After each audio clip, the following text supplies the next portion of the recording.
آج انشاءاللہ تبارک و تعالی سورہ والضحیٰ کے بارے میں تفصیلی گفتگو کرنے کی کوشش کروں گا۔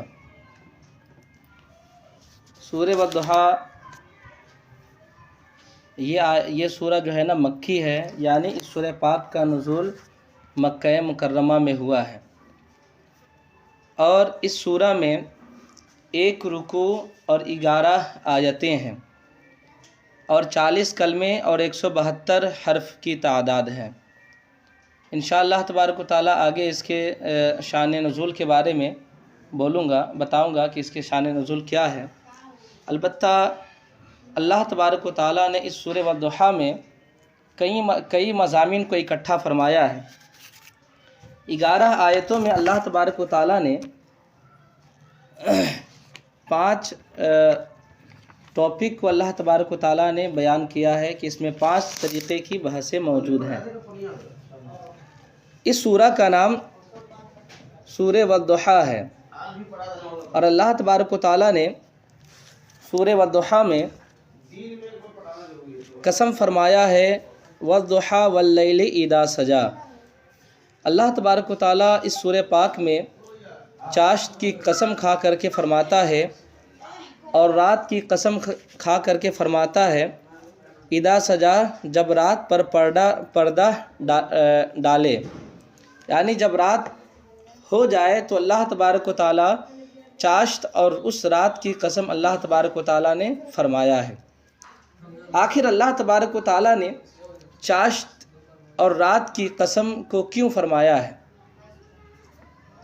حالانکہ رات کی قسم کھانا اور دین کی قسم کھانا یہ ظاہر میں دیکھا جائے تو بات سمجھ میں نہیں آتی اور نہیں اس کی اہمیت اجاگر ہوتی ہے، لیکن اللہ تبارک و تعالیٰ نے جب اس سورہ پاک کو کی قسم کھا کر کے کھایا، آواز نہیں جا رہی ہے کیا آپ لوگوں کو؟ آواز نہیں جا رہی ہے؟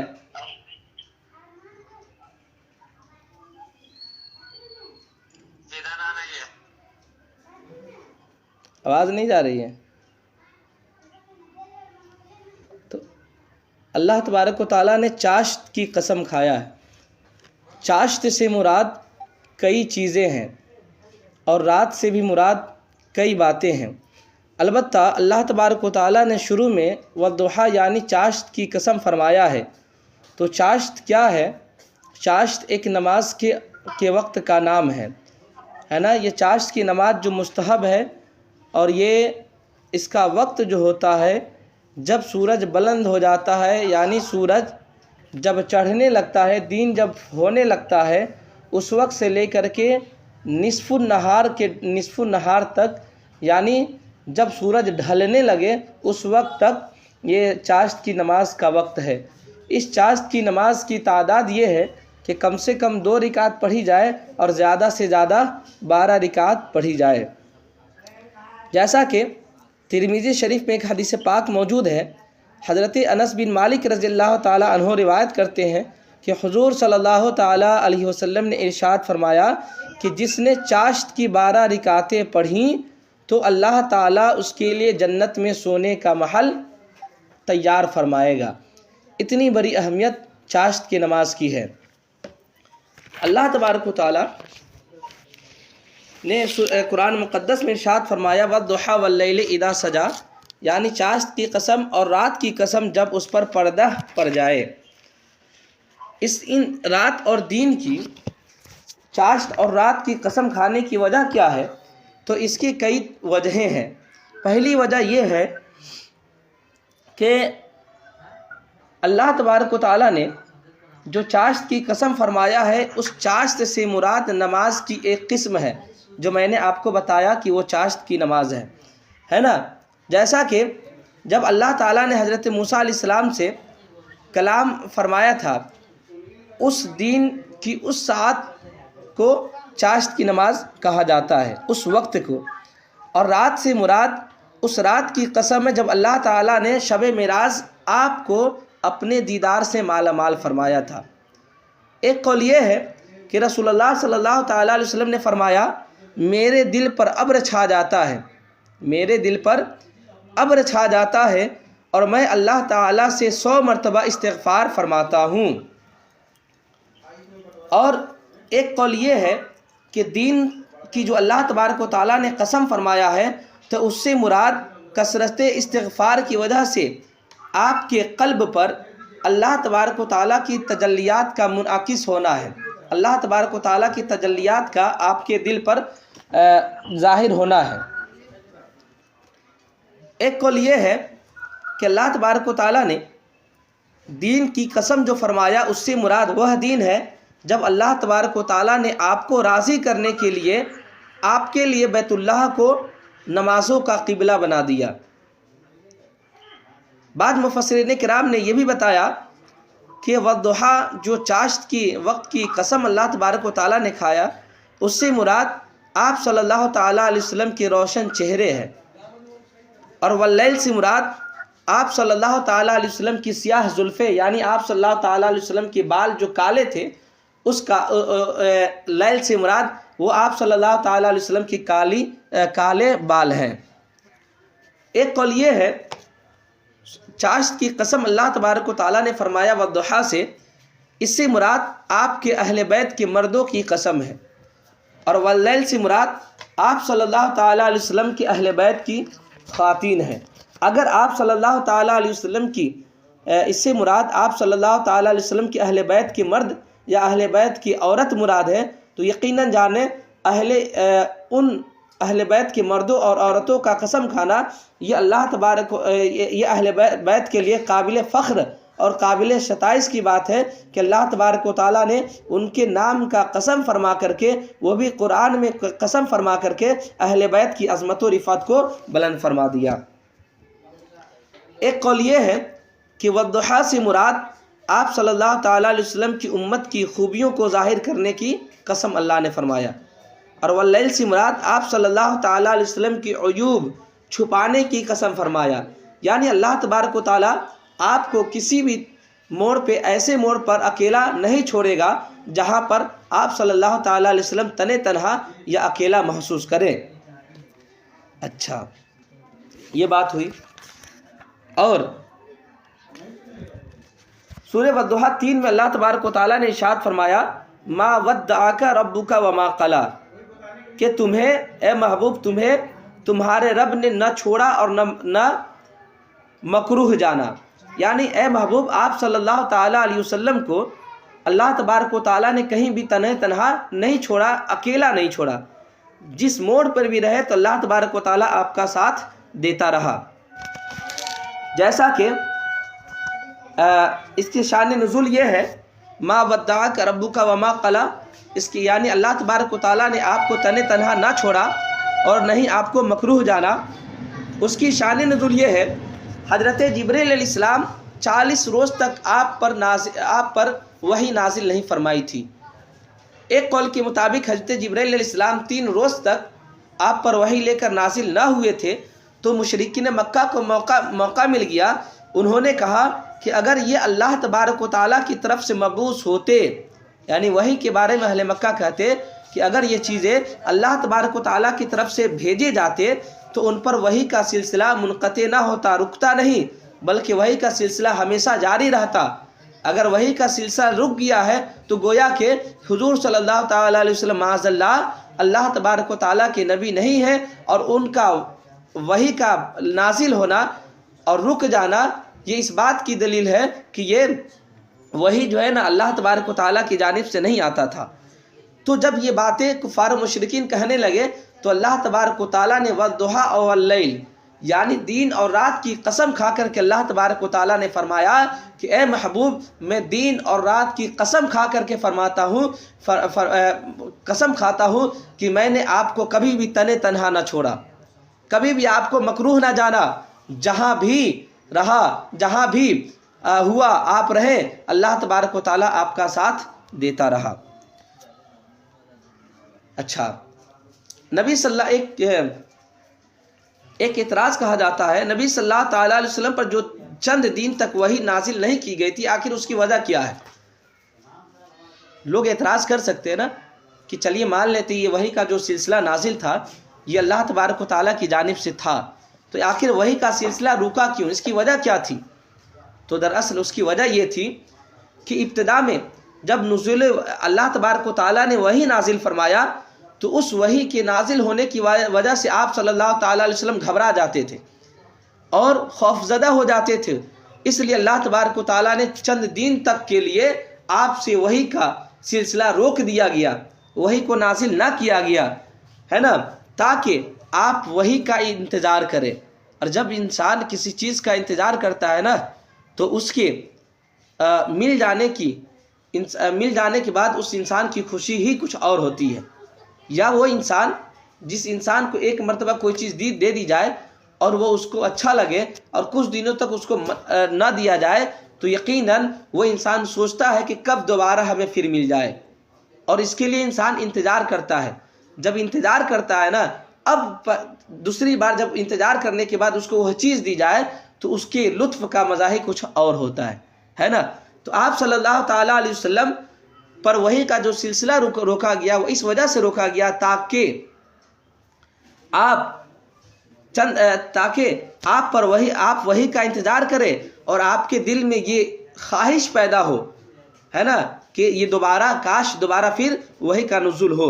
حتیٰ کہ حضرت جبرائیل علیہ السلام جب آپ پر سورہ والضحیٰ لے کر کے آئے تو میرے آقا صلی اللہ تعالیٰ علیہ وسلم نے فرمایا، اے جبرائیل تم اب تک کیوں نہیں آئے تھے؟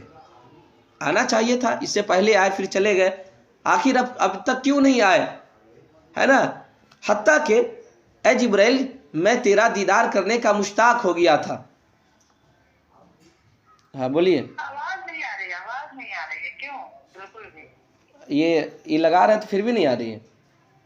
نہیں آ رہی ہے بالکل بھی آواز. چلیے اب دیکھیے، ٹھیک ہے نا. تاکہ حضرت جبرائیل علیہ السلام سے کہا کہ اے جبرائیل تم اب تک کیوں نہیں آئے تھے؟ میں تو تمہارے دیدار کا مشتاق تھا، ہے نا، میں تجھے دیکھنے کے لیے خواہش مند تھا، تیرا مشتاق تھا. جبرائیل ابھی تک تم کیوں نہیں آئے تھے؟ تو حضرت جبرائیل علیہ السلام نے کہا یا رسول اللہ حضرت جبرائیل علیہ السلام نے کہا یا رسول اللہ میں آپ سے زیادہ آپ سے ملنے کی خواہش مند تھا، آپ سے زیادہ آپ کے ملنے کی خواہش مند تھا، لیکن آواز نہیں آ رہا ہے آپ کا. آواز نہیں جا رہی ہے. نیٹ پر اب جا رہی ہے. نہیں آ رہا ہے آواز آپ کا. ابھی بھی نہیں جا رہی ہے. ٹھیک ہے آپ کنٹینیو کیجیے. ٹھیک کنٹینیو کیجیے. اوکے. تو آپ پر وحی کا سلسلہ، تو میرے آقا صلی اللہ تعالیٰ علیہ وسلم سے جبرائیل علیہ السلام نے کہا کہ یا رسول اللہ آپ سے زیادہ میں آپ کے دیدار کا مشتاق تھا، لیکن اللہ تبارک و تعالیٰ یہی چاہتا تھا کہ ابھی حضور صلی اللہ آپ پر وحی کا سلسلہ روک دیا جائے تاکہ آپ کو اشتیاق پیدا ہو کہ دوبارہ پھر آپ پر وحی نازل کی جائے.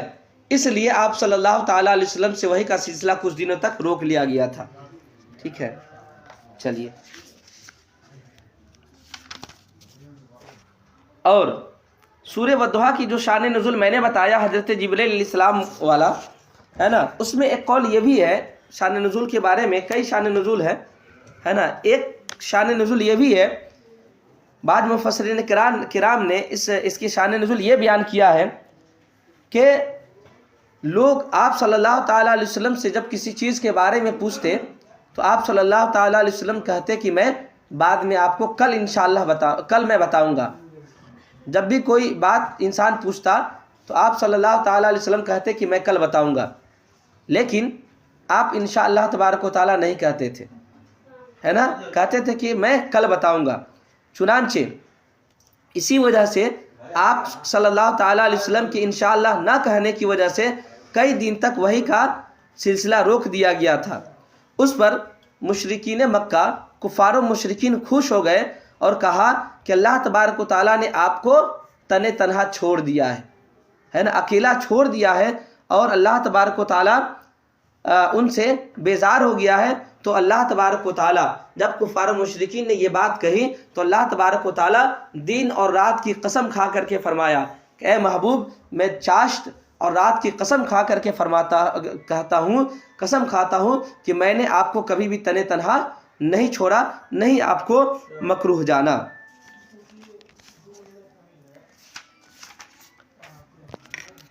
اچھا، سورہ والضحیٰ میں آگے اللہ تبارک و تعالیٰ ارشاد فرماتا ہے وَلَلْآخِرَةُ خَيْرٌ لَكَ مِنَ الْأُولَىٰ، یعنی بے شک پچھلی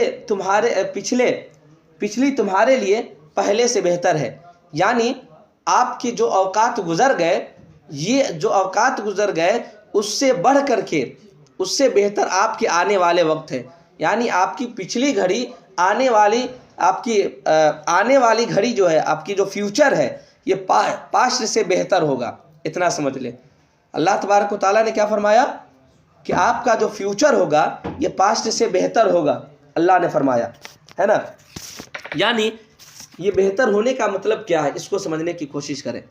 یعنی اللہ تبارک و تعالیٰ آپ کو ہر اعتبار سے، چاہے وہ پیسہ کے اعتبار سے ہو، علم کے اعتبار سے ہو، چاہے وہ وحی کے نزول کے اعتبار سے ہو، چاہے وہ کفار و مشرکین سے جنگ کرنے کے اعتبار سے ہو، چاہے وہ اسلام کے پھیلانے کے اعتبار سے ہو، چاہے وہ مسلمانوں کی تعداد کی بڑھوتری کے اعتبار سے ہو، ہر اعتبار سے اللہ تبارک و تعالیٰ آپ کے پاسٹ کو اور پریزنٹ کو فیوچر کو بہتر کرے گا پریزنٹ اور پاسٹ سے، یہ اللہ تبارک و تعالیٰ نے فرمایا، ٹھیک ہے۔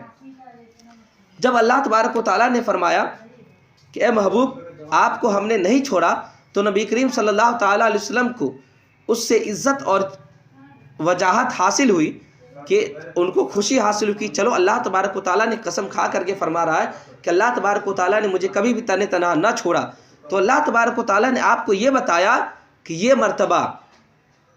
مرتبہ جو ہم نے دیا ہے، یہ مرتبہ اگرچہ عظیم ہے، بہت بڑا مرتبہ ہے کہ میں نے محبوب کو کبھی بھی تنے تنہا نہ چھوڑا، لیکن اللہ تبارک و تعالیٰ کے پاس آپ کے لیے آخرت میں اس سے بھی بڑا مرتبہ ہے۔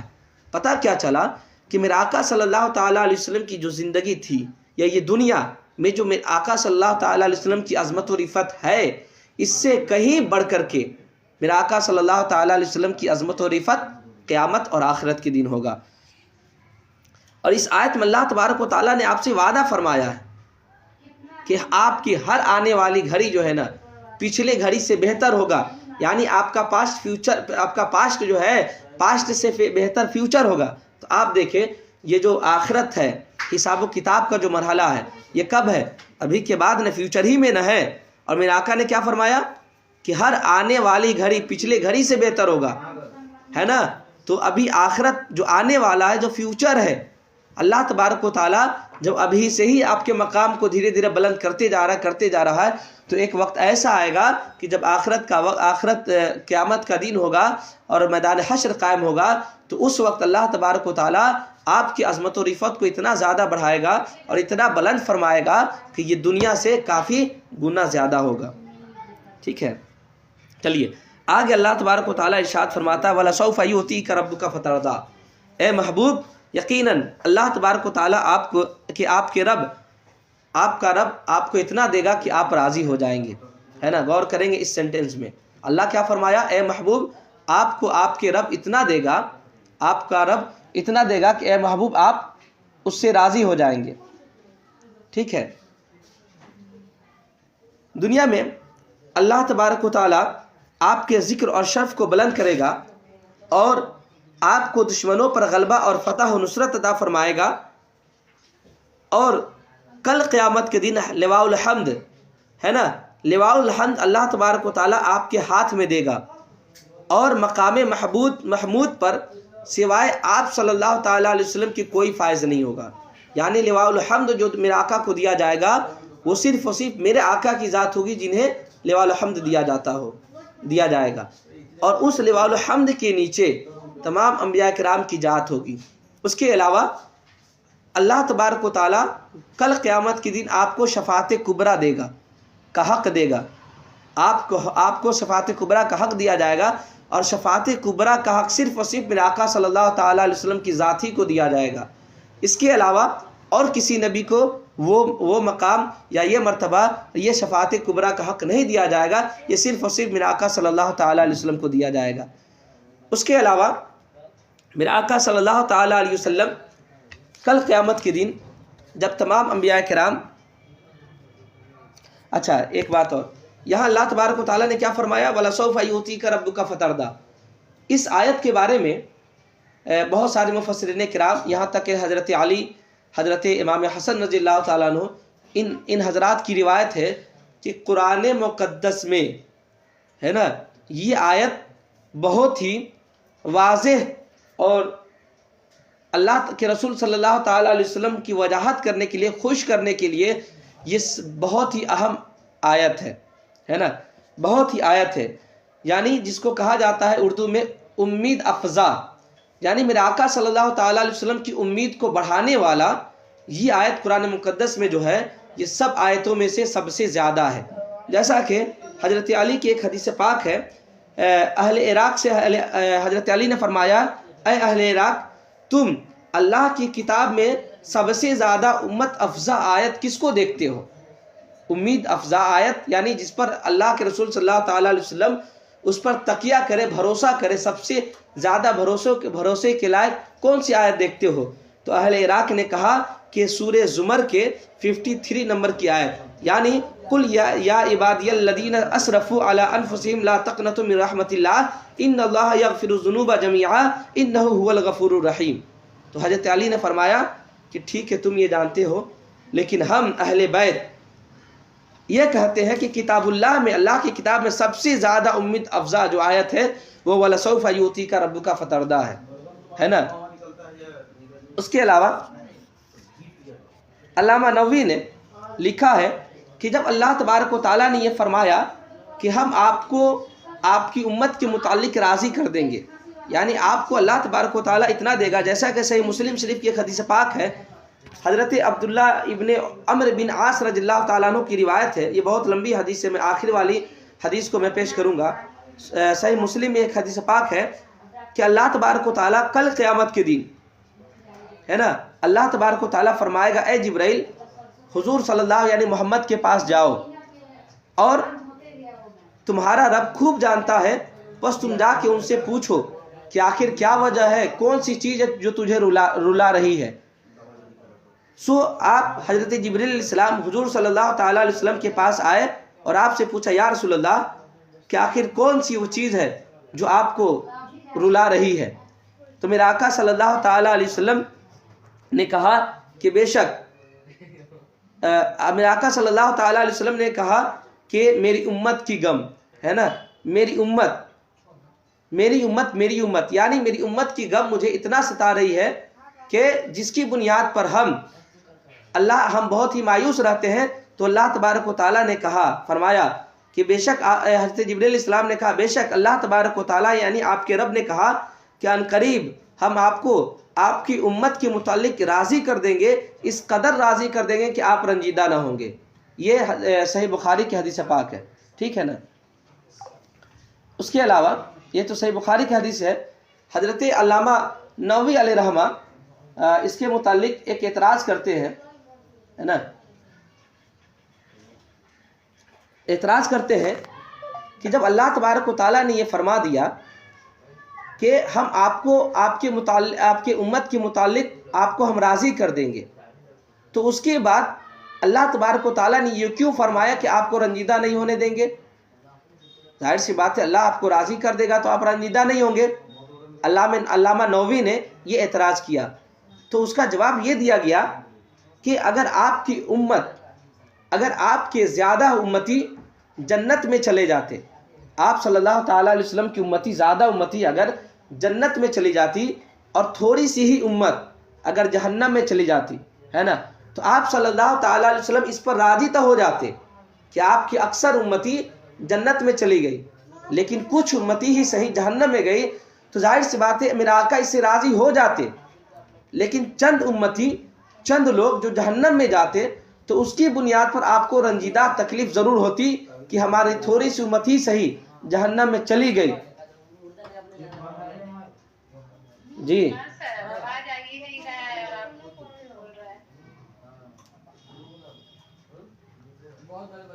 ہے نا، میرے آقا صلی اللہ تعالیٰ علیہ وسلم راضی تو ہو جاتے، لیکن ظاہر سی بات ہے چند امتی آپ صلی اللہ تعالیٰ علیہ وسلم کی جہنم میں اگر چلی جاتی تو آپ اس سے رنجیدہ ہو جاتے. اسی لیے اللہ تبارک و تعالیٰ نے فرمایا، جب حضرت جبرائیل علیہ السلام سے پوچھا، اے جبرائیل جا کر کے حضور سے پوچھو کہ آخر کیا وجہ ہے کہ آپ کو رلا رہی ہے، آپ کو رلا رہی ہے. تو حضرت جبرائیل علیہ السلام نے کہا، حضرت میرے آقا صلی اللہ تعالیٰ علیہ وسلم نے کہا کہ میری امت کا غم. تو حضور صلی اللہ تعالیٰ تو جبرائیل علیہ السلام نے کہا کہ اللہ تبارک و تعالیٰ آپ کا رب آپ کو غمگین نہ کرے گا، اللہ آپ کو راضی کر دے گا آپ کی امت کے متعلق، اور آپ کو رنجیدہ نہ فرمائے گا. ٹھیک ہے. اچھا، ایک یہ بھی ہے توجہ اس کی، یعنی اللہ تبارک و تعالیٰ آپ کو اتنا دے گا کہ آپ راضی ہو جائیں گے. اس کے متعلق ایک اور بات یہ ہے، دوسری وجہ یہ ہے کہ اللہ تعالیٰ آپ کو ہر وہ چیز عطا فرمائے گا جس کا آپ صلی اللہ تعالیٰ علیہ وسلم ارادہ کریں گے، اور دنیا اپنی وسعت کے مطابق، وسعت کے باوجود آپ کے ہر ارادہ کو پورا کرنے کی گنجائش نہیں رکھتی.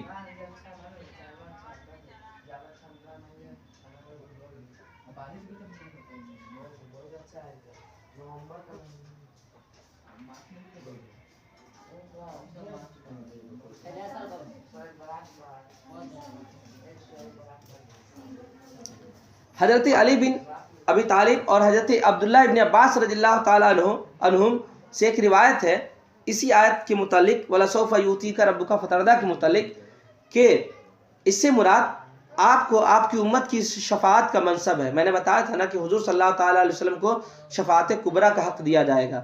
وہ شفاعت کبریٰ کا حق میرے آقا کے علاوہ کسی کو نہیں دیا جائے گا، ہے نا. روایت ہے کہ جب یہ آیت پاک نازل ہوئی تو آپ نے فرمایا کہ اگر میرا ایک بھی امتی جہنم میں رہ گیا تو میں اللہ سے راضی نہیں ہوں گا. ٹھیک ہے.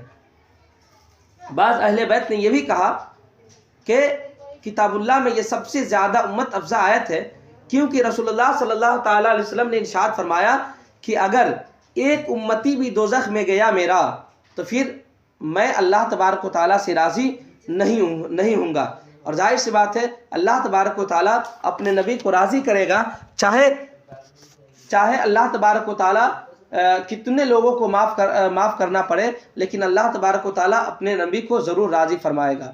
جب اللہ تبارک و تعالیٰ اپنے نبی کو راضی کرنے کے چکر میں لگا ہوگا، ہے نا، تو پھر ایسے وقت میں اللہ کے رسول صلی اللہ تعالیٰ علیہ وسلم اپنے تمام امتیوں کو، چاہے وہ گناہگار امتی ہی کیوں نہ ہو، تمام امتی کو جنت میں لے جاتے رہیں گے. ایک وقت ایسا آئے گا جب اللہ تبارک و تعالیٰ، جیسا کہ ایک حدیث پاک میں ہے نا، روح البیان میں ایک حدیث پاک موجود ہے کہ حتیٰ کہ یعنی شفاعت میرے آقا کرتے رہیں گے، حتیٰ کہ میرے لیے، یعنی میرے آقا فرماتے ہیں کہ میرے لیے ایک ندا کی جائے گی، ایک آواز دی جائے گی کہ اے محبوب کیا آپ اب راضی ہو گئے؟ تو میرے آقا فرمائیں گے کہ یا اللہ اب میں راضی ہو گیا. اور یہ مرحلہ کب ہوگا؟ یہ مرحلہ اس وقت ہوگا کہ جب اللہ کے رسول صلی اللہ تعالیٰ علیہ وسلم اپنے تمام امتیوں کو جنت میں پہنچا دیں گے. یہاں پر دیکھیں میرے آقا نے کیا فرمایا، غور کریں گے. میرے آقا نے فرمایا کہ ہم اس وقت تک راضی نہ ہوں گے جب تک ہم راضی نہیں ہوں گے جب تک کہ ہمارا ہر امتی جنت میں نہ چلا جائے. تو اس حدیث پاک سے کیا مطلب نکلتا ہے کہ اگر ایک امتی بھی اگر جہنم میں چلا جائے تو اللہ تبارک و تعالیٰ، اللہ کے رسول راضی نہ ہوں گے، ہے نا. لیکن جیسا کہ اس کا تعارض، ٹکراؤ جو ہے نا، قرآن مقدس کی ایک آیت سے ہوتا ہے. جیسا کہ سورہ معون کی 40 سے 7 نمبر کی آیت ہے، اللہ تبارک و تعالیٰ فرماتا ہے فَوَيْلٌ لِّلْمُصَلِّينَ الَّذِينَ هُمْ عَنْ صَلَاتِهِمْ سَاهُونَ الَّذِينَ هُمْ يُرَاءُونَ وَيَمْنَعُونَ الْمَاعُونَ، کہ ویل ہے ان نمازیوں کے لیے. اور ویل کیا ہے؟ جہنم کی ایک وادی کا نام ہے. گویا کہ وہ نمازی جو جماعت کو پکڑنے میں سستی برتتے ہوں، ہے نا، یا ریاکاری جو کرتے ہوں، ان لوگوں کے لیے جہنم میں ڈالنے کا حکم دیا گیا ہے نا. ان لوگوں کے لیے جہنم کی ایک وادی ہے. اور میرے آقا نے کیا فرمایا، میرا ایک بھی امتی جہنم میں گیا تو میں راضی نہیں ہوں گا. اور اللہ فرماتا ہے کہ یا نمازی کیا جہنم میں جائیں گے. ٹھیک ہے نا. اور آگے اللہ تبارک و تعالیٰ سورہ توبہ میں بھی اللہ ارشاد فرماتا ہے والذین یکنزون الذھب والفضة ولا ينفقونها فی سبیل اللہ فبشرهم بعذاب علیم. یہاں بھی دردناک عذاب کے بارے میں کہا گیا ہے. یعنی یہاں بھی امتیوں کے لیے، گناہگار امتیوں کے لیے دردناک عذاب ہے جو جہنم کی جگہ ہے. جو جگہ دردناک عذاب دینے کی جگہ کیا ہے؟ جہنم ہے. گویا کہ امتی جہنم میں جائیں گے. اچھا، ایک اور میں سورہ نساء میں 10 نمبر کی آیت میں اللہ تبارک و تعالیٰ فرماتا ہے ان الذین یاکلون اموال الیتامی ظلما انما یاکلون فی بطونہم نارا وسیصلون سعیرا. یہاں بھی اللہ تبارک و تعالیٰ نے بھڑکتی آگ کے بارے میں کہا ہے. یہ بھڑکتی آگ ہم امتیوں کے لیے ہے. تو اللہ تبارک و تعالیٰ نے کیا فرمایا کہ دردناک انجام ہے، جہنم کی وادی جہنم ہے امتیوں کے لیے. اور میرے آقا فرماتے ہیں کہ جہنم میں اگر میرا ایک بھی امتی چلا گیا تو میں راضی نہ ہوں گا. تو ظاہر سی بات ہے دونوں میں ٹکراؤ ہو گیا، ٹکراؤ ہوا نا. حدیث پاک کے مطابق میرا آقا راضی نہ ہوں گے، قرآن کے مطابق امت کو جہنم میں ڈالا جائے گا. اس کا مطلب کیا ہے؟ تو مطلب یہ ہے، اس کا جواب یہ ہے، حدیث پاک ہی سے ہم جواب دیں گے تاکہ آپ کو شک و شبہ کی گنجائش نہ رہے.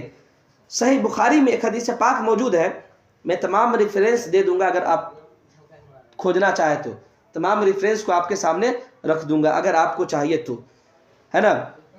صحیح بخاری میں ایک حدیث پاک ہے، حضرت انس رضی اللہ تعالیٰ عنہ بیان کرتے ہیں کہ جس شخص نے لا الہ الا اللہ پڑھا اور اس کے دل میں جو کے برابر بھی نیکی ہوئی تو اس کو دوزخ سے نکال لیا جائے گا.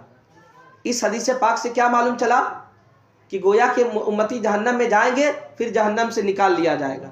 ٹھیک، یہ بہت ہی حدیث ہے. ایک اور اسی میں سے اور آگے یہ ہے، اور جس شخص نے لا الہ الا اللہ پڑھا اور اس کے دل میں گندم کے برابر بھی نیکی ہو، یعنی گیہوں کے برابر بھی نیکی ہو، تو اس کو دوزخ سے نکال لیا جائے گا، ہے نا.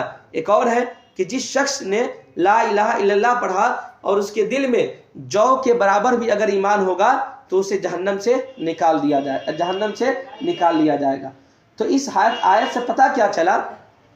اس آیت سے پتہ یہ چلا کہ اگر انسان کو جہنم میں ڈالا جائے گا تو جہنم میں ڈالے جانے کی بنیاد پر اس انسان کو جہنم سے عذاب دینے کے بعد اس کو نکال لیا جائے گا. یہ بات ہوئی، ٹھیک ہے.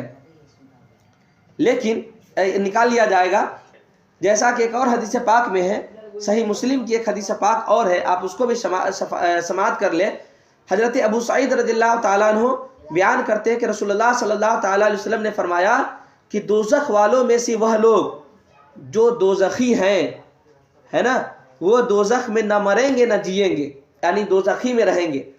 لیکن کچھ لوگوں کو ان کے گناہوں کی وجہ سے دوزخ میں ڈال دیا جائے گا، اور جہنم میں جب ڈال دیا جائے گا، جب ان کے گناہوں کا سزا مل جائے گا تو پھر دوزخ سے نکال لیا جائے گا اور جہنم میں پہنچا دیا جائے گا. پھر کہا جائے گا جب وہ جہنم سے نکلیں گے تو اس کی حالت یہ ہوگی کہ جب کہ وہ جل کر کے کوئلہ کی طرح ہو جائے گا.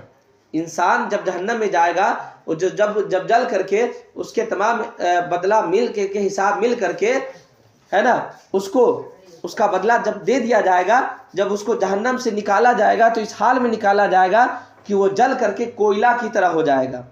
ٹھیک ہے نا. چلیے، پھر کہا جائے گا، گروہ سے کہا جائے گا کہ ان کو جنت کے دریاؤں میں ڈال دیا جائے. جب جنت کے دریا میں ڈال دیا جائے گا تو حکم ہوگا کہ اس پر پانی چھڑکا جائے. جب اس پر پانی چھڑکا جائے گا تو وہ اس قدر بڑھنے لگیں گے جس طریقے جیسا کہ ایک درخت بڑھنا شروع ہو جاتا ہے نا. یہ صاحب مصنف یعنی صاحب تبیان القرآن نے اس جو حدیث اور قرآن میں جو ٹکراؤ ہو رہا تھا اس کا جواب یہ دیا ہے کہ قرآن کے مطابق مومنوں کو جہنم میں ڈالا جائے گا. حدیث کے مطابق میرا آقا فرماتے ہیں کہ میں اس وقت تک راضی نہ ہوں گا جب تک کہ میرا ہر امتی جنت میں نہ چلا جائے. اگر میرا ایک بھی امتی جہنم میں گیا تو میں راضی نہیں ہوں گا. ٹھیک ہے. اس کا جواب یہ دیتے ہیں صاحب تبیان القرآن، اور میرا بھی یہی جواب ہے کہ اس کا مطلب یہ ہے کہ انسان جو گناہ کرے گا نا تو اس گناہ کی جو سزا ہوگی اس سزا کو کاٹنے کے لیے انسان جہنم میں جائے گا. جب جہنم میں اس کی گناہوں کی سزا مل جائے گی تو پھر اسے جہنم سے نکال کر کے جنت میں ڈال دیا جائے گا. اور یہ حقیقت ہے انسان اگر کوئی غلط کام کرتا ہے، انسان کوئی برائی کا کام کرتا ہے، تو پھر اس کی برائی کا بدلہ آخرت میں دیا جائے گا، اور آخرت میں برائی کا بدلہ دیے جانے کی جگہ جہنم ہے، لہٰذا مومنوں کو بھی جہنم میں جانا پڑے گا، اس کے گناہوں کو سزا وہاں ملے گا، پھر وہاں سے گناہوں کی سزا کاٹنے کے بعد اسے جنت میں ڈال دیا جائے گا۔ چلیے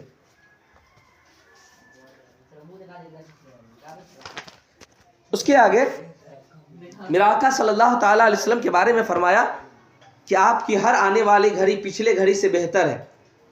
کل قیامت کے دن جب اللہ تبارک و تعالیٰ اپنے جلال میں آئے گا تو اللہ تبارک و تعالیٰ اس وقت سورہ مومن میں 16 نمبر کی آیت اللہ فرمائے گا لے منی لی ملک الیوم للہ واحد القہار۔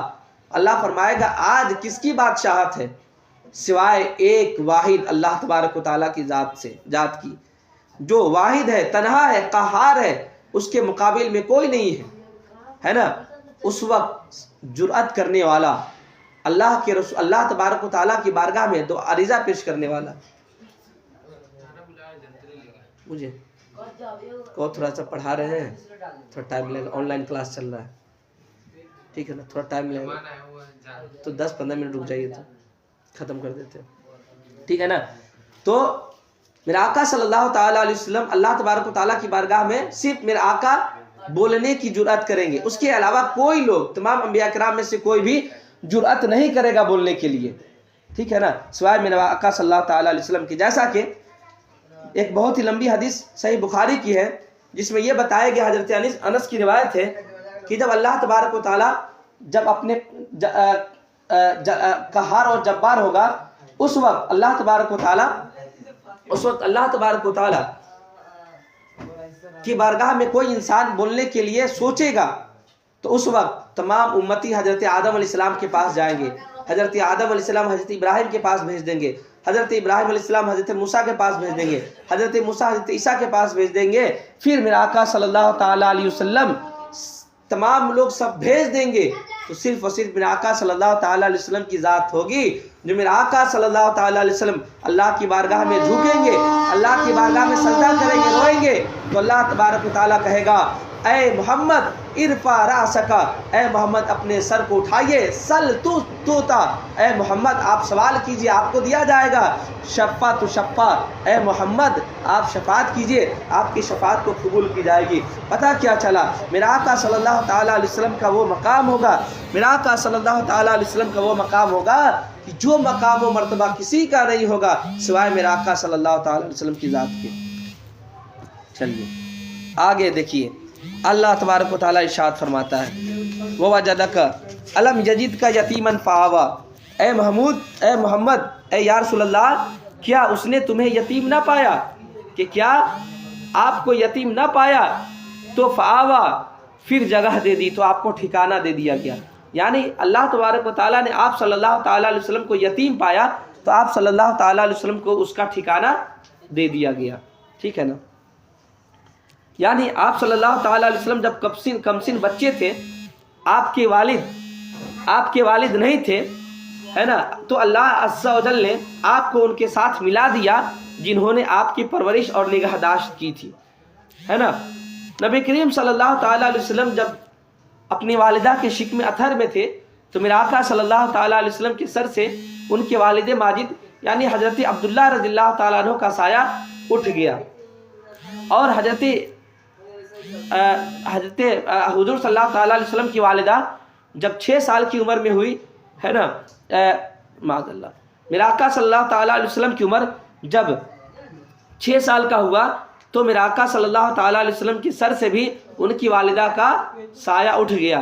پھر حضور صلی اللہ تعالیٰ علیہ وسلم اپنے دادا حضرت عبد المطلب کے کفالت میں آ گئے، پھر 8 سال کی عمر کو پہنچے تو آپ کے دادا بھی آپ سے رخصت ہو گئے، اور پھر آپ صلی اللہ تعالیٰ علیہ وسلم حضرت ابو طالب رضی اللہ پھر آپ صلی اللہ تعالیٰ علیہ وسلم اپنے چچا ابو طالب کی کفالت میں آ گئے۔ سورہ والضحیٰ 7 میں اللہ تبارک و تعالیٰ ارشاد فرماتا ہے وَوَجَدَكَ ضَالًّا فَهَدَىٰ، کہ اور تمہیں اپنی محبت میں خود رفتہ پایا تو اپنی طرف راہ دی۔ یہاں اللہ تبارک و تعالیٰ نے ضالًا کا لفظ ارشاد فرمایا ہے، اگر ڈکشنری اعتبار سے دیکھیں تو اس کے کئی معنی ہوتے ہیں۔ پہلا معنی ضال کا معنی یہ ہے کہ گمراہ، دوسرا معنی ناواقف یعنی نہ جاننے والا، ہے نا، تیسرا معنی بھولنے والا، چوتھا معنی محبت میں فدا ہونے والا، پانچواں معنی غفلت، چھٹا معنی سہو کرنے والا، ساتواں معنی معطل اور باطل، یعنی کئی معنی اس کا آتا ہے نا۔ اور میرے آقا صلی اللہ تعالیٰ علیہ وسلم کی طرف اسی معنی کو منسوب کیا جائے گا جو میرے آقا کی شان کے مطابق ہو۔ اگر یہاں پر اگر لفظی ترجمہ کر لیں معاذ اللہ کہ آپ کو گمراہیت میں پایا تو اللہ تبارک و تعالیٰ نے آپ کو ہدایت دیا، اگر کوئی انسان اس پر عقیدہ رکھ لیا تو وہ گمراہ ہو جائے گا۔ ٹھیک، چلیے اس کا معنی کیا ہے؟ اس کا معنی جو ہے ناواقف ہے یہاں پر، یعنی کئی معنی اس کا ہے، جیسا کہ حضرت امام اہل سنت حضرت اعلیٰ رضی اللہ امام احمد رضا خان فاضل بریلوی اس کا ترجمہ یہ کرتے ہیں کہ جب اللہ تبارک و تعالیٰ نے آپ کو اپنی محبت میں خود رفتہ پایا تو اپنی طرف ہدایت دے دی۔ اس کے کئی معنی آتے ہیں، ایک معنی یہ بھی ناواقف، یعنی جب آقا صلی اللہ تعالیٰ علیہ وسلم نہ جانتے تھے، کسی چیز سے واقفیت نہ رکھتے تھے، تو اللہ تبارک و تعالیٰ نے اس چیز کی جانکاری آپ کو دے دی۔ اور اس طریقے سے ضالن کا لفظ جو ہے نا کئی جگہ استعمال کیا گیا قرآن مقدس میں، جہاں پر ناواقف، نہ جاننے والا، نہ جانتا، یہ معنی مراد ہے۔ جیسا کہ حضرت یعقوب علیہ السلام کے بارے میں ان کے بیٹوں نے یہ کہا تھا انک لفی ضلالک القدیم، یہاں بھی ضلال کا لفظ ہے، پھر یہاں پر گمراہیت کا معنی نہیں ہے۔ اس کے علاوہ سورہ یوسف میں 8 نمبر کی آیت میں بھی ان کے بیٹوں نے حضرت یوسف علیہ السلام کے بارے میں کہا انا ابانا لفی ضلال مبین، کہ بے شک ہمارے باپ جو ہے نا کھلی گمراہی میں ہے۔ لیکن یہاں گمراہی مراد نہیں ہے بلکہ یہاں پر ناواقفیت مراد ہے، ٹھیک ہے نا۔ تو پتہ کیا چلا، قرآن مقدس میں جو لفظ ہے اس لفظ میں کہ کئی معنی ہوتے ہیں اور وہی معنی سیٹ کیا جاتا ہے جو معنی حضور صلی اللہ تعالیٰ علیہ وسلم کے شان کے مطابق ہو، ٹھیک ہے۔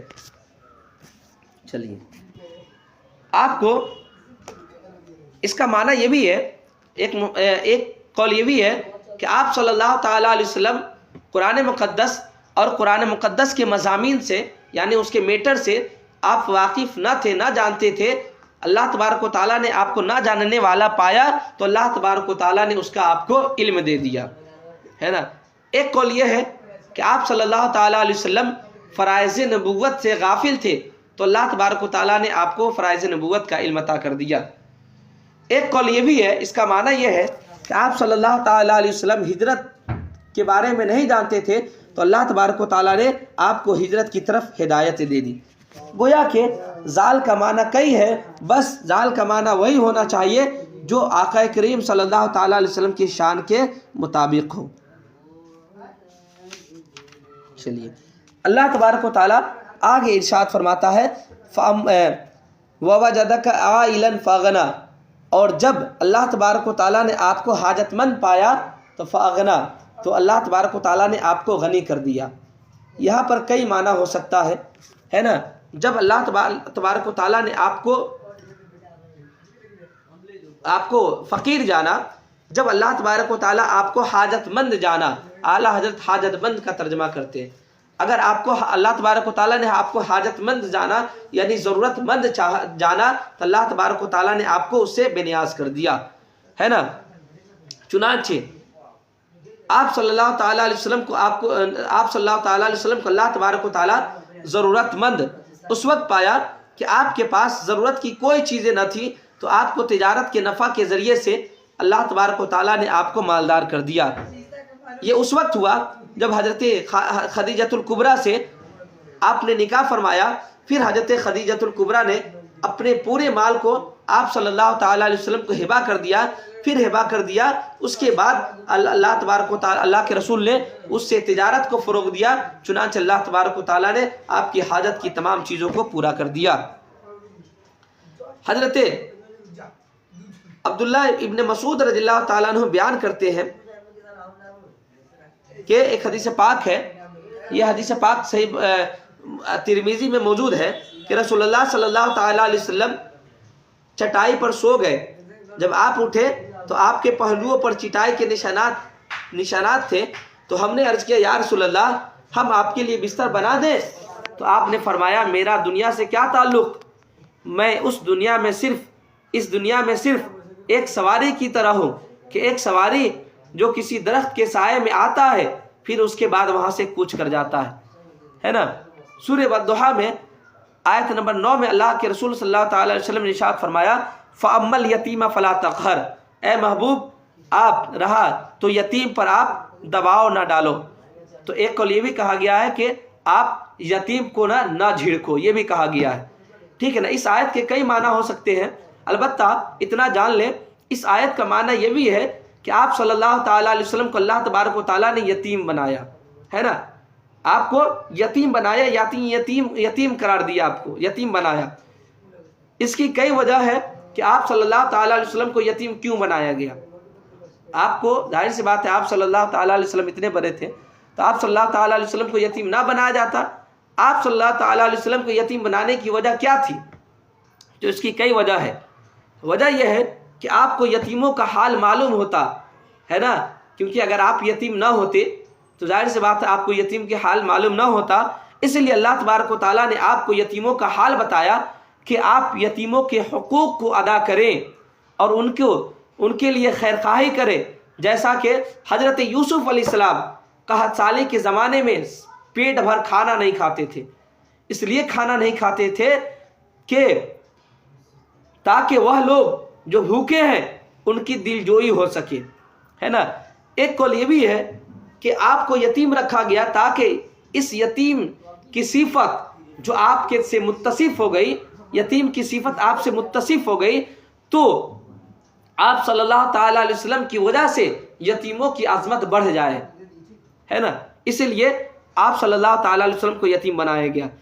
ایک قول یہ بھی کہا گیا کہ عموماً یتیم کی تربیت و تعدیب نہیں ہوتی ہے، یعنی یقیناً یتیم کی تربیت اور اس کی وہ ادب یافتہ نہیں ہوتا ہے۔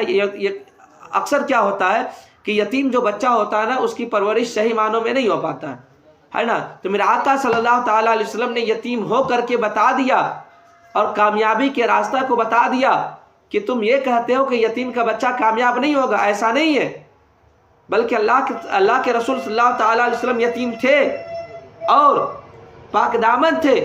اللہ تبارک و تعالیٰ نے جو مقام و مرتبہ ان کو دیا، ایک یتیم کو دیا، وہ مقام و مرتبہ اللہ تبارک و تعالیٰ نے کسی کو نہ دیا۔ یہ یتیم کی دلجوئی ہے نا۔ یقیناً جانے یتیم کے ساتھ حسن سلوک کیا جانا چاہیے۔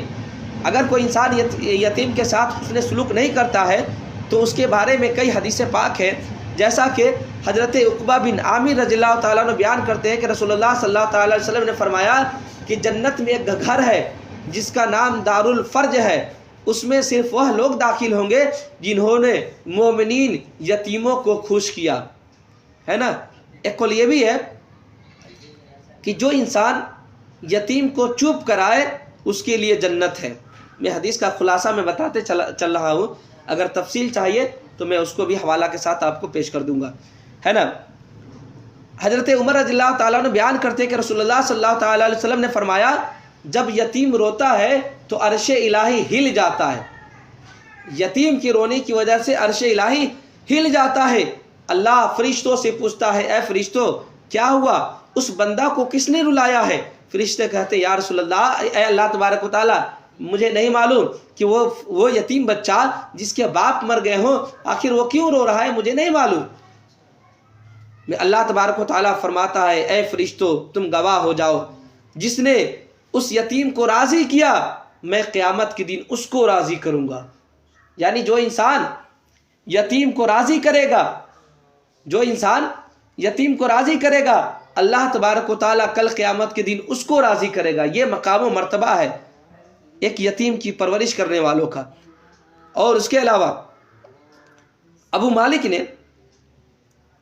مالک بیان کرتے ہیں کہ رسول اللہ صلی اللہ تعالیٰ علیہ وسلم کو یہ فرماتے ہوئے سنا کہ جس شخص نے مسلمانوں میں سے کسی یتیم کو اپنے کھانے اور پانی کے ساتھ ملایا، یعنی اپنے ساتھ اس کو کھانا کھلایا یا پانی پلایا حتیٰ کہ وہ شکم شیر ہو گیا، پیٹ بھر گیا اس کا، ہے نا، تو اس کے لیے اللہ تبارک و تعالیٰ جنت کو واجب کر دیتی ہے۔ اللہ تبارک و تعالیٰ اس کے لیے جنت کو واجب کر دیتی ہے۔ اس کے علاوہ حضرت سہل بن سعد رضی اللہ تعالیٰ عنہ بیان کرتے ہیں کہ نبی کریم صلی اللہ تعالیٰ علیہ وسلم نے فرمایا میں اور یتیم کی کفالت کرنے والا جنت میں اس قدر قریب ہوں گے جیسے کہ یہ دونوں ہاتھ کی انگلیاں ہیں. جیسے یہ دونوں ہاتھ کی انگلیاں ایک دوسرے سے جڑے ہوئے ہیں اسی طریقے سے کل قیامت کے دن یتیم کی پرورش کرنے والا اور میں جنت میں اتنے قریب ہوں گے. یہ تو مرتبہ ہے یتیم کی پرورش کرنے والوں کا. اللہ آگے فرماتا ہے وَأَمَّا السَّائِلَ فَلَا تَنْهَرْ تو مانگنے والوں کو تم نہ جھڑکو. مانگنے والے جو مانگنے والا ہے نا تو اس کو نہ جھڑکنا چاہیے ہے نا. اس کے بارے میں اس کی تفصیل میں بتاؤں. اس کی تفصیل یہ ہے حضرت ابو ہریرہ رضی اللہ تعالیٰ عنہ بیان کرتے ہیں کہ رسول اللہ صلی اللہ تعالیٰ علیہ وسلم نے ارشاد فرمایا کہ جس شخص نے اپنا مال بڑھانے کے لیے یعنی مال جمع کرنے کے لیے جس شخص نے لوگوں سے اس کے سامنے ہاتھ پھیلایا سوال کیا اور لوگوں سے مانگ مانگ کر کے پیسہ جمع کر رہا ہے تو وہ آگ کے انگاروں کا سوال کر رہا ہے. گویا کہ وہ انسان لوگوں سے آگ مانگ رہا ہے, آگ کا انگارہ مانگ رہا ہے لوگوں سے ہے نا. کم سوال اس لیے چاہیے کہ خواہ وہ کم سوال کرے یا زیادہ سوال کرے دونوں کا حکم یہ ہے کہ وہ گویا کہ آگ کا انگارہ طلب کر رہا ہے. اور یقیناً جانیں کہ دینے والا ہاتھ جو ہے نا یہ بہت ہی بہتر ہوتا ہے لینے والے ہاتھ سے. دینے والا ہاتھ بہتر ہوتا ہے, اس لیے ہمیشہ انسان کو چاہیے کہ دینے والا ہاتھ بنے. کسی کو دے ہے نا لینے کی کوشش نہ کرے بلکہ دینے کی کوشش کرے. اچھا ایک صحیح بخاری میں ایک حدیث پاک ہے حضرت عبداللہ ابن عمر سے مروی ہے رسول اللہ صلی اللہ تعالیٰ علیہ وسلم نے فرمایا کہ جو شخص لوگوں سے ہمیشہ سوال کرتا رہتا ہے وہ قیامت کے دن ایسے چہرے کے ساتھ آئے گا جس پر گوشت کی ایک بٹی تک نہیں رہے گی. قیامت کے دن وہ ایسے حال میں آئے گا کہ اس کے چہرے پر گوشت کی ایک بوٹی بھی نہیں ہوگی ہے نا. یہ مانگنے والوں کا حال ہے جو لوگوں سے بغیر فالتو کا ہمیشہ سوال کرتا ہے. جنید صاحب میوٹ کیجئے. اچھا ایک اور چیز حضرت حبشی بن جنادہ رضی اللہ تعالیٰ عنہ بیان کرتے ہیں ہے نا. ترمذی کا حدیث پاک ہے رسول اللہ صلی اللہ تعالیٰ علیہ وسلم نے فرمایا غنی کے لیے سوال کرنا جائز نہیں, یعنی جو انسان مالدار ہو اس کے لیے سوال کرنا یہ جائز نہیں ہے. مسئلے والی بات, حدیث بھی مسئلے والی بھی بات. غنی انسان مالدار انسان ہو جو مالک نصاب والا ہو اس کے لیے سوال کرنا ہاتھ پھیلانا جائز نہیں ہے. اور نہ ہی جو انسان تندرست ہو تندرست آدمی کے لیے بھی ہاتھ پھیلانا جائز نہیں ہے. سوال کرنا تو صرف اس کے لیے جائز ہے جس کو محتاجی لاحق ہو. جو فقیر انسان ہو سوال اسی کے لیے صرف کرنا مانگنا صرف اسی کے لیے جائز ہے, اور کسی تندرست آدمی کے لیے یا کسی مالدار آدمی کے لیے مانگنا ہاتھ پھیلانا یہ جائز نہیں ہے. قیامت کے دن اس کے چہرے پر خراشیں ہوں گی اور دوزخ کے گرم پتھر کھا رہا ہوگا. پس جو چاہے کم مانگے یا زیادہ مانگے, اگر کوئی انسان اس قابل نہیں کہ اسے مانگا جائے ہے نا. جو انسان اس قابل ہو کہ وہ خود سے پیسہ کما کر کے وہ انسان روزی روٹی حاصل کر سکتا ہے, مالدار ہو تندرست ہو, تو وہ انسان کو چاہیے کہ لوگوں کے سامنے ہاتھ نہ پھیلائے, اس لیے کہ یہ دینے والا ہاتھ لینے والوں سے بہتر ہوتا ہے. لینا تو ان لوگوں کے لیے جائز ہے جو فقیر انسان ہو جس کو محتاجی لاحق ہو, اور دینا تو ہر انسان کو چاہیے. اسی لیے اگر کوئی سائل آپ کے پاس آئے تو آپ اس کو جھڑکو نہیں. اگر دینا ہو تو ٹھیک ہے, نہیں دینا ہو تو کہے معاف کرے ہے نا. دینے کی ترغیب کے تعلق سے میرا آقا صلی اللہ تعالیٰ علیہ وسلم نے ارشاد فرمایا اے ابن آدم تو لوگوں پر خرچ کرو میں تم پر خرچ کروں گا. یعنی اگر کوئی انسان کسی لوگوں کی مدد کرتا ہے تو میرا آقا فرماتے ہیں کہ تم لوگوں پر خرچ کرو میں تمہاری غیب سے مدد کروں گا ہے نا. اچھا صحیح مسلم ایک حدیث پاک ہے حضرت ابو امامہ رضی اللہ تعالیٰ عنہ بیان کرتے ہیں کہ رسول اللہ صلی اللہ تعالیٰ علیہ وسلم نے فرمایا اے ابن آدم اگر تو ضرورت سے زیادہ چیز کو خرچ کر دے تو یہ تمہارے لیے بہتر ہے, اگر کم خرچ کرے یہ تو تیرے لیے برا ہے, اور اگر تیرے پاس بقدر ضرورت مال ہو تو تجھ کو ملامت نہیں کی جائے گی ہے نا. یعنی تیرے پاس کھانے پینے کے لیے ہی مال ہو, ایکسٹرا مال ہو, اور اس حالت میں اگر تم نہیں دیتی ہو تو تجھے ملامت نہیں کی جائے گی.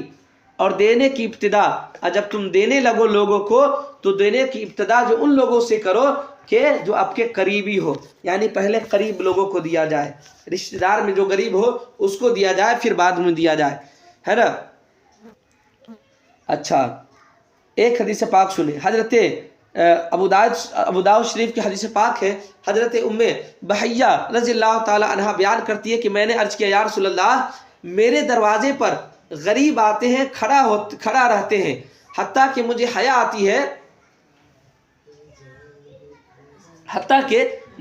آتی ہے اور میرے پاس اسے دینے کے لیے کوئی چیز نہیں ہوتی ہے۔ تب رسول اللہ صلی اللہ تعالی علیہ وسلم نے فرمایا کہ تمہارے پاس جو کچھ بھی ہو اسے دو، اگرچہ تیرے پاس بکری کا جلا ہوا پایا کیوں نہ ہو، اسے ہی دے دو، اگر مانگنے والا آئے تو کچھ نہ کچھ دے دو، اگرچہ بکری کا جلا ہوا چیز ہو۔ اچھا، ایک اور سنیں، بہت ہی پیاری حدیث میں بتا رہا ہوں۔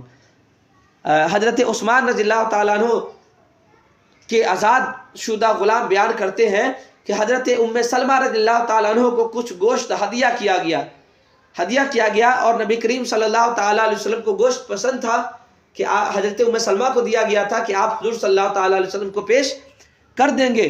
تو حضرت ام سلمہ نے اپنی خادمہ سے کہا اس کو گھر میں رکھ دو، شاید حضور صلی اللہ تعالیٰ علیہ وسلم اس کو تناول کر لے۔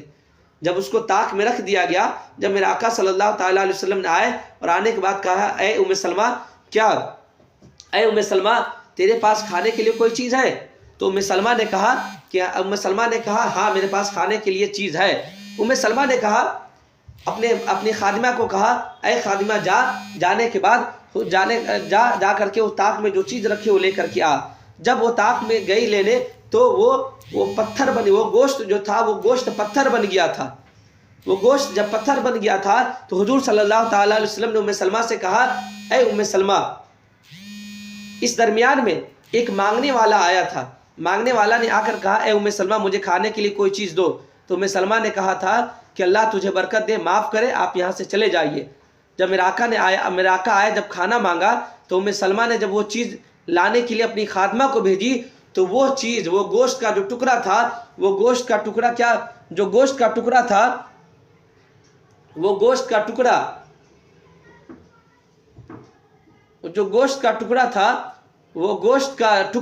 یہ پتھر بن گیا تھا۔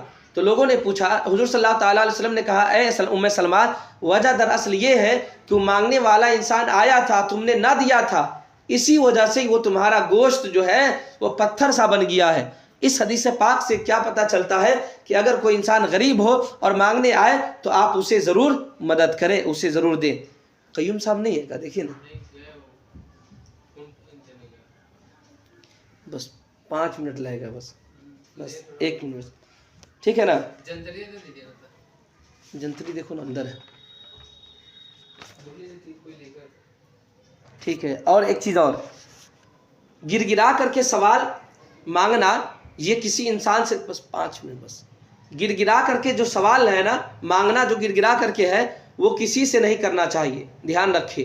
مانگنے کا بھی طریقہ ہو تو گر گرانا کسی سے نہ چاہیے، کسی کے سامنے نہ کرنا چاہیے، اس لیے کہ گر گرا کر کے مانگنے کا حق انسان کو صرف اللہ تبارک و تعالیٰ کے حق میں ہے کہ انسان اللہ تبارک و تعالیٰ کی بارگاہ میں رہے، بارگاہ میں عرض کرے تو اللہ تبارک و تعالیٰ سے انسان کچھ مانگے تو گر گرا کر کے مانگے۔ جیسا کہ سورہ بقرہ میں اللہ تبارک و تعالیٰ ارشاد فرماتا ہے، سورہ بقرہ کی 273 نمبر کی آیت ہے، اللہ تبارک و تعالیٰ ارشاد فرماتا ہے لا یسألون الناس الحافا، کہ اے لوگوں، اللہ تبارک و تعالیٰ فرماتا ہے کہ اللہ تعالیٰ سے گر گرا کر کے سوال ہی کرو، صرف اللہ تبارک و تعالیٰ سے گر گرا کر کے سوال کرنے کا حکم دیا گیا ہے، اللہ کے علاوہ کسی سے سوال کرنے کا حکم نہیں دیا گیا ہے۔ جیسا کہ اللہ تبارک و تعالیٰ سورہ اعراف میں 55 نمبر کی آیت ہے، اللہ تبارک و تعالیٰ فرماتا ہے ادعوا ربکم تضرعا وخفیہ، کہ اپنے رب کو جب پکارو تو گر گرا کر کے اور آہستہ آواز میں۔ تھوڑا وہاں جنتری ہوگا، تھوڑا لے کر کے آئے، گر گرا کر کے صرف اللہ تبارک و تعالیٰ سے ہی مانگو، اللہ کے علاوہ کسی سے بھی گر گرا کر کے مانگنے کا حق نہیں ہے، ٹھیک ہے نا؟ اسی لیے انسان کو چاہیے کہ اللہ کہ اگر انسان مانگے بھی تو وہ انسان کسی سے گر گرا کر نہیں مانگے، کیونکہ گر گرا کر کے مانگنا صرف اللہ تبارک و تعالیٰ کے لیے ہی ہے کہ انسان اللہ تبارک و تعالیٰ کی بارگاہ میں جب کسی چیز کا سوال کرے تو گر گرا کر کے کرے۔ لے کر کے جائیے تو اس کے ساتھ تھوڑا سا دین اتار دیجیے گا، تھوڑا ہم پڑھا رہے ہیں۔ مارچ میں ہے، پیچھے دیکھیے نا کتنا کب تک ہے۔ سورہ والضحیٰ میں اللہ تبارک و تعالیٰ ارشاد فرماتا ہے وَأَمَّا بِنِعْمَتِ رَبِّكَ فَحَدِّثْ، اور اپنے رب کی نعمت کا خوب خوب چرچا کرو، ہے نا۔ مجاہد نے کہا اپنے رب کی نعمت کا چرچا کرنے کا مطلب کیا ہے؟ اس نعمت سے مراد کئی ہے۔ ایک اس نعمت سے مراد قرآن پاک بھی ہے کہ قرآن پاک کا خوب اللہ تبارک و تعالیٰ کی بارگاہ میں یہ چرچا کرے کہ اللہ تبارک و تعالیٰ نے آپ کی بارگاہ میں یہ چیز دیا۔ اس کے علاوہ ایک حدیث پاک ہے، حضرت نعمان بن بشیر رضی اللہ تعالیٰ عنہ بیان کرتے ہیں کہ نبی کریم صلی اللہ تعالیٰ علیہ وسلم ممبر پر فرمایا کہ جس نے کم نعمت کا شکر ادا نہیں کیا تو اس نے زیادہ نعمت کا بھی شکر ادا نہیں کیا، اور جس نے انسان کا شکر ادا نہ کیا اس نے اللہ کا شکر ادا نہ کیا۔ اس لیے انسان کو چاہیے کہ اپنے رب کی نعمت کا خوب خوب ذکر تذکرہ کرے۔ حضرت عائشہ رضی اللہ تعالیٰ عنہ بیان کرتی ہے کہ جس شخص نے کوئی نیکی کی اور چاہیے کہ اس انسان کو اس نیکی کا صلہ دیا جائے، اگر وہ انسان اس کی طاقت نہ رکھتا ہو کہ اس کو نیکی کا صلہ دے تو کم سے کم اس کے لیے جس نے نیکی کیا ہو اس کا ذکر بھلائی سے کیا جائے، ہے نا، اس کا ذکر بھلائی سے کیا جائے اور اس کا شکر ادا کیا جائے، ہے نا۔ اس کے علاوہ اپنی رب کے نعمت کا خوب خوب ذکر کرنے کا اس وجہ سے بھی کہا گیا کہ نعمت سے مراد یہاں پر کئی ہے۔ ایک نعمت سے مراد قرآن پاک ہے کہ اللہ تبارک و تعالیٰ نے آپ کو قرآن مقدس نازل کیا آپ پر۔ ایک قول مجاہد نے یہ کہا کہ اس نعمت سے مراد نبوت ہے، یعنی جو نبوت اللہ تبارک و تعالیٰ نے آپ پر دیا ہے اس نبوت کا خوب خوب تذکرہ کرے، ہے نا۔ جیسا کہ حضرت ابو ہریرہ رضی اللہ تعالیٰ عنہ کی حدیث پاک ہے، حضور صلی اللہ تعالیٰ علیہ وسلم نے ارشاد فرمایا میری مثال اور مجھ سے پہلے والے انبیاء کرام کی مثال ایسے ہے جیسے کسی شخص نے بہت خوبصورت گھر بنایا ہو اور اس میں ایک اینٹ کی جگہ چھوڑ دی ہو، بس جو شخص اس کو دیکھتا ہو اور تو وہ تعجب سے کہتا ہے کہ اس مکان میں ایک اینٹ کیوں نہیں رکھا گیا، تو آپ نے فرمایا کہ میں وہ اینٹ ہوں اور میں ہی خاتم النبیین ہوں، یعنی اللہ تبارک و تعالیٰ نے اپنے نبی صلی اللہ تعالیٰ علیہ وسلم کو خاتم النبیین بنا کر کے اور تمام نبیوں کا سردار بنا کر کے اللہ تبارک و تعالیٰ نے اپنے نبی کو بھیجا۔ یہ چیزیں اللہ تبارک و تعالیٰ کو یہ انسان کو چاہیے، اور میرے آقا صلی اللہ تعالیٰ علیہ وسلم کو اللہ کے رسول صلی اللہ تعالیٰ علیہ وسلم نے تعلیم دیا کہ انسان میرے آقا صلی اللہ تعالیٰ علیہ وسلم کی خوب خوب چرچا کرے، یاد کرے۔ اس کا ترجمہ خلاصہ آپ یہ سن لیں، اللہ فرماتا ہے وَالضُّحَىٰ وَاللَّيْلِ إِذَا سَجَىٰ مَا وَدَّعَكَ رَبُّكَ وَمَا قَلَىٰ، چاشت کی قسم اور رات کی قسم جب پردہ پڑ جائے، اور اللہ تبارک و تعالیٰ نے آپ کے رب نے آپ کو کبھی نہیں چھوڑا اور نہیں آپ کو مکروہ جانا، وَلَلْآخِرَةُ خَيْرٌ لَكَ مِنَ الْأُولَىٰ، اور یقیناً آپ کی ہر پچھلی گھڑی آپ کی پچھلی گھڑی وَلَلْآخِرَةُ خَيْرٌ لَكَ مِنَ الْأُولَىٰ، بے شک پچھلی گھڑی جو ہے تمہارے لیے پہلے سے بہتر ہے۔ ہر آنے والی گھڑی پچھلی گھڑی سے بہتر ہے، یعنی پاسٹ جو ہے پاسٹ سے بہتر آپ کا فیوچر ہوگا۔ وَلَسَوْفَ يُؤْتِيكَ رَبُّكَ فَتَرْضَىٰ، اور ان قریب اللہ تبارک و تعالیٰ آپ کو اتنا دے گا کہ آپ راضی ہو جائیں گے۔ الم یجدک یتیما فآویٰ، کیا اللہ تبارک و تعالیٰ نے آپ کو یتیم نہ پایا تو اللہ تبارک و تعالیٰ نے آپ کو ٹھکانہ دیا۔ وَوَجَدَكَ ضَالًّا فَهَدَىٰ، تو اللہ تبارک و تعالیٰ نے آپ کو اپنی محبت میں خود رفتہ پایا تو آپ کو اپنی طرف راہ دی۔ وَوَجَدَكَ عَائِلًا فَأَغْنَىٰ، تو اللہ تبارک و تعالیٰ نے جب آپ کو حاجت مند پایا تو پھر آپ کو بے نیاز کر دیا۔ فَأَمَّا الْيَتِيمَ فَلَا تَقْهَرْ، تو تم یتیم کو جھڑکو نہیں، ڈانٹو نہیں۔ وَأَمَّا السَّائِلَ فَلَا تَنْهَرْ، اور مانگنے والوں کو جھڑکو نہیں۔ اور وَأَمَّا بِنِعْمَةِ رَبِّكَ فَحَدِّثْ، اور اپنے رب کی نعمت کا خوب خوب تذکرہ کرو۔ درس قرآن کا ختم۔ اللہ تبارک و تعالیٰ کی بارگاہ میں دعا ہے اللہ تبارک و تعالیٰ ہم تمامی حضرات کو ان باتوں پر عمل کرنے کی توفیق عطا فرمائے، اور ہم تمامی حضرات کو درس قرآن کی برکت سے خوب خوب مالا مال عطا فرمائے، اور ہم سب کو اس میں خوب خوب خوب خوب حصہ لینے کی توفیق عطا فرمائے. سبحان ربک رب العزت عما یصفون وسلام علی المرسلین والحمد للہ رب العالمین. السلام علیکم ورحمۃ اللہ.